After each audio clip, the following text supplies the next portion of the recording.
Sir నమస్తే sir. నమస్తే. Sir P4 పథకం విన్నారా సార్? లేదండి. తెలీదా సార్? ఓటేసారా సార్? వేసాం.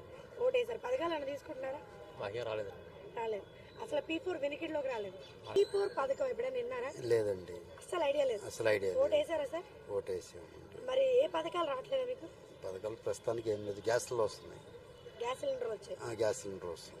అదే ఇంకేం రాలేదు. ప్రస్తుతానికి ఇంకేం రాలా. Okay sir, thank you so much. Okay. నమస్తే మేడం. మేడం మీ పేరు? రమణ. రమణ గారు P4 పథకం విన్నారా? ఏం లేదమ్మా, అసలు ఐడియా లేదు. ఓటేసారా? పథకాలు ఏమైనా వస్తున్నాయా? ఏం లేదు. డోకరాలు తప్ప మాకు డోకరా గ్రూప్లో ఉన్నాం అంతే, ఇంకా మాకు పథకాలు ఏమి లేవు. ఏమి లేవు. Okay madam, thank you so much. Madam నమస్తే మేడం. నమస్తే అండి. మేడం P4 పథకం విన్నారా మేడం? లేదండి, అసలు వినలేదు. నేను లేదు. ఐడియా ఉంది. ఓటేసారా మేడం? ఎస్. మరి ఏమైనా పథకాలు అందుతున్నాయా మీకు? అందుతున్నాయండి. మాకు పెన్షన్ రూపంగా మాకు 6,000 పెన్షన్ తీసుకుంటున్నాం మేము.